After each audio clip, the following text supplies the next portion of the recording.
Et voilà.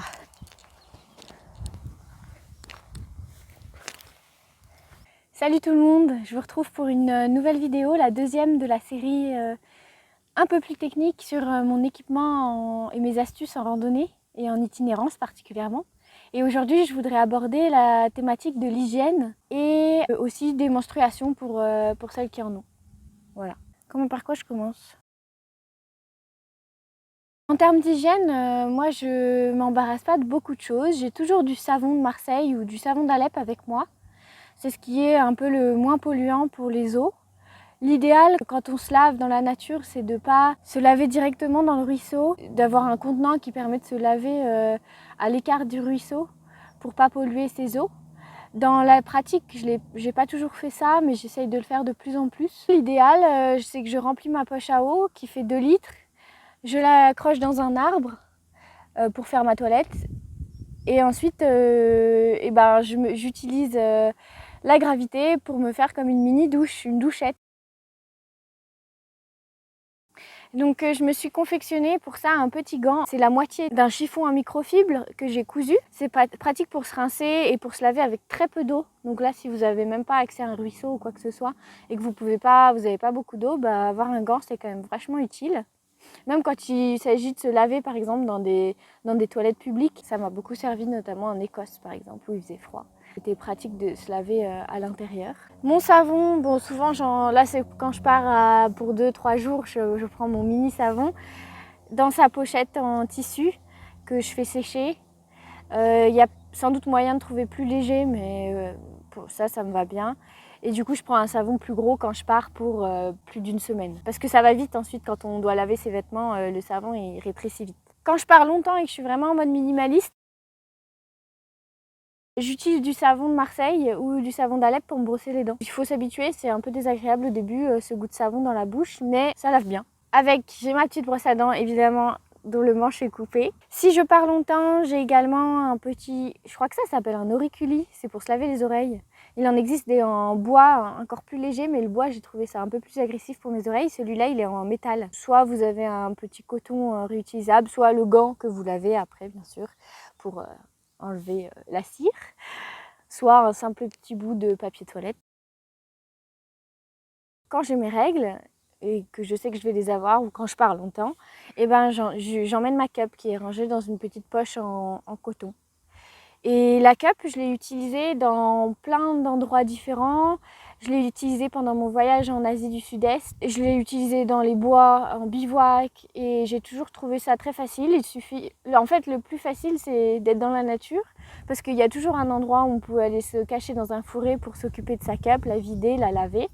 Il faut juste, le problème, c'est qu'il faut avoir accès à l'eau. Donc, si vous partez dans le désert et que vous avez 2 cuillères à soupe d'eau par jour, pour faire votre toilette, là ça fonctionne mal. Mais j'ai jamais eu ce cas de figure, j'ai toujours eu accès à suffisamment d'eau pour pouvoir emmener une cup et la laver. Pour le reste, les culottes de règles et les serviettes réutilisables, là le souci c'est qu'il faut les laver et ça demande plus d'eau, ça demande de sécher et je pense que c'est particulièrement long à sécher parce que c'est un tissu absorbant. Pour moi la cup c'est vraiment le plus pratique. Si vous pouvez porter une cup, n'hésitez pas, j'ai trouvé ça le plus simple. Vous, si vous avez d'autres techniques qui ont fait leurs preuves en bivouac, n'hésitez pas à les partager dans les commentaires parce que chaque femme, chaque personne qui a ses règles a sa façon de gérer son intimité.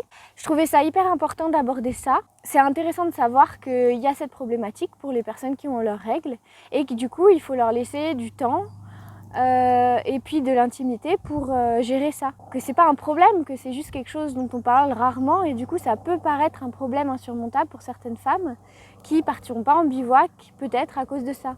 Parce qu'elles sauront pas comment gérer cette histoire-là. Ça va aussi avec la problématique de l'hygiène. Il y a des personnes qui ont besoin d'hygiène, de se laver tous les jours et du coup qui vont être un peu rebutées à l'idée de partir en bivouac et de ne pas pouvoir se laver tous les jours. Il suffit d'avoir un petit gant et un bout de savon et là vous pourrez vous sentir propre à tout moment. C'est aussi l'occasion pour ne pas se laver et avoir une bonne excuse pour ne pas le faire parce qu'on a tendance quand même dans nos sociétés à se laver très souvent, trop souvent sans doute, surtout quand on est dehors. On se salit moins, il y a moins de pollution dans l'air. Moi mes cheveux depuis que je suis à la campagne ils sont beaucoup moins poussiéreux, collants.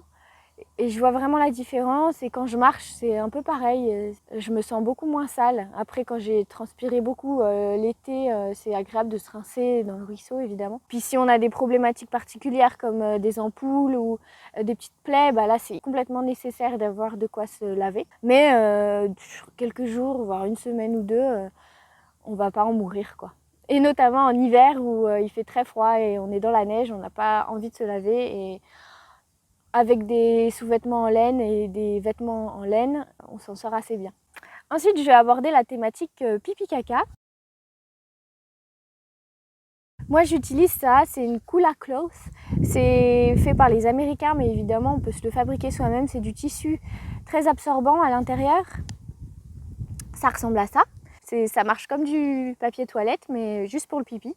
Et du coup, c'est lavable et donc réutilisable. Quand il y a de la neige, j'en ai pas besoin. Quand il y a des grandes feuilles, j'en ai pas forcément besoin. Mais dans des endroits comme en haute montagne, l'été, bah, c'est bien pratique pour s'essuyer et pour rester un peu plus propre plus longtemps. C'est ce que j'emmène surtout à la journée. Après, sur une itinérance un peu plus longue, je l'ai pour l'instant pas emmené, mais je pense que je le prendrai quand même, parce que c'est un peu du confort, quoi.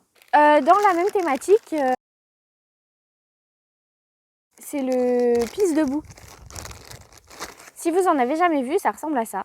On met ça entre les jambes de ce côté-là, et puis ça, pour celles qui n'ont pas de pénis, le jet va couler loin de nos pieds et de nos jambes, et on va pouvoir pisser debout, du coup, sans avoir à se cacher derrière un fourré, un caillou, ou devoir courir 500 mètres pour trouver un peu d'intimité.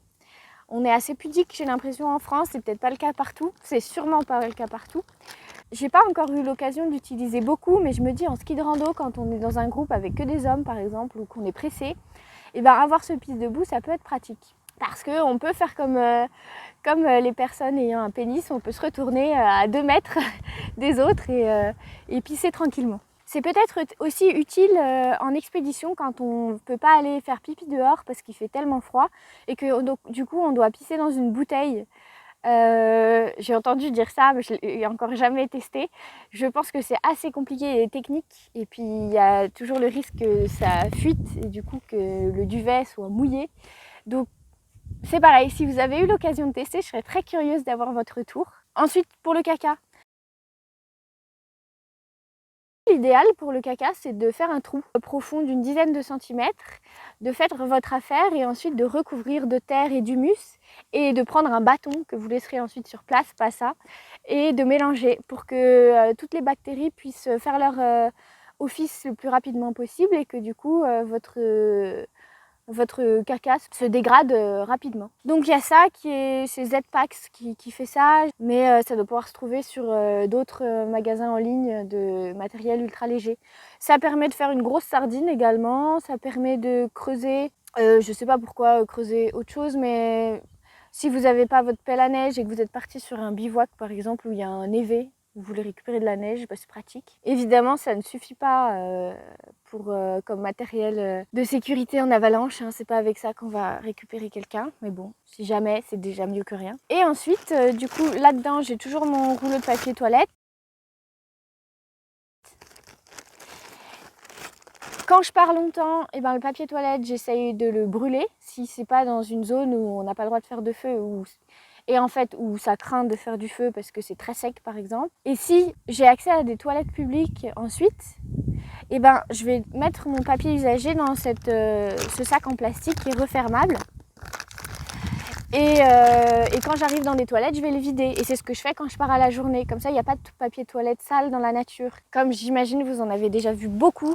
Et ça, c'est toujours quelque chose qui m'agace. C'est vraiment une pollution visuelle qui est incroyable et aussi juste une pollution, quoi. Ramener son papier toilette sale, c'est vraiment incontournable, ou le brûler si c'est possible. Au pire, vous l'enterrez dans votre trou de chat. D'ailleurs, en parlant de ça, le mieux pour faire ses besoins, c'est de s'écarter de tout cours d'eau et évidemment des sentiers et des routes, de le faire le plus loin possible. Voilà, je crois que j'ai abordé tout ce que je voulais aborder. N'hésitez pas à me faire part de vos questions ou de vos précisions quant à votre propre utilisation et à vos propres manières de faire concernant l'hygiène et les règles. Et moi, je vous dis à bientôt pour la prochaine vidéo. Salut! N'hésitez pas à vous abonner à la chaîne si vous avez apprécié cette vidéo. N'hésitez pas à liker, à commenter et puis vous pouvez aussi me soutenir sur Tipeee. Salut!